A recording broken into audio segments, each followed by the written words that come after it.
আসন্ন ঈদুল আজহায় বাড়ি ফেরা মানুষের জন্য বড় বাধা হয়ে দাঁড়াতে পারে নারায়ণগঞ্জের ৩ মহাসড়ক। বিশেষ করে ঢাকা সিলেট ও এশিয়ান হাইওয়েতে চলমান ধীরগতির সংস্কার কাজের কারণে এখনই ভোগান্তিতে পড়েছেন যাত্রী ও চালকেরা। গত ২ দিন কাঁচপুর, যাত্রামুড়া, রূপসী, ভুলতা, মদনপুর ও কাঞ্চন এলাকায় দীর্ঘ যানজট দেখা গেছে। সড়কের বিভিন্ন স্থানে গর্ত, ভাঙাচোরা অংশ ও জমে থাকা বৃষ্টির পানির কারণে ধীরগতিতে চলেছে যানবাহন। কোথাও কোথাও চলছিল সংস্কার কাজও। ঢাকা সিলেট মহাসড়কের ৬ লেনে উন্নয়ন কাজ ধীরগতিতে চলায় গত কয়েক বছর ধরেই দুর্ভোগ পোহাতে হচ্ছে বলে জানান স্থানীয়রা। যাত্রীরা বলছেন, স্বাভাবিক সময় যেখানে কয়েক মিনিটে যানবাহন পাওয়া যায়, সেখানে যানজটের কারণে দীর্ঘ সময় অপেক্ষা করতে হচ্ছে। পরিবহন চালকদের অভিযোগ, বৃষ্টি হলে পরিস্থিতি আরও খারাপ হয়ে পড়ে। 4 ঘন্টা এনতে 2.5 যেতে পারবেন না। 17 কিলোমিটার জায়গা সর্বোচ্চ আধা ঘন্টা লাগে, এটা আপনি 4 ঘন্টা যেতে পারবেন না ভাই। এরকম সমস্যা হয়ে রয়েছে এই রাস্তার ভিতরে।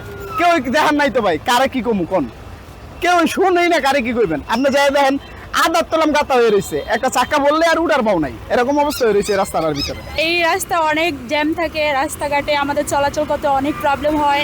এখন আমি দাঁড়ায় আছি গুলিস্তান যাওয়ার জন্য, কিন্তু বাস আসতেছে না অতিরিক্ত জ্যামের কারণে। অন্যদিকে মদনপুর থেকে গাজীপুর পর্যন্ত এশিয়ান হাইওয়ের বিভিন্ন অংশে বড় বড় গর্ত ও সংকীর্ণ সড়কের কারণে যানজট আরও বাড়ছে। বিশেষ করে কাঞ্চন সেতু এলাকায় ঘন্টার পর ঘন্টা আটকে থাকার অভিযোগ করেছেন চালকরা। ঢাকা চট্টগ্রাম মহাসড়কেও দুর্ঘটনা, টোল প্লাজায় ধীরগতি কিংবা বিকল গাড়ির কারণে মুহূর্তেই দীর্ঘ যানজট তৈরি হচ্ছে বলে জানিয়েছেন পরিবহন শ্রমিকরা।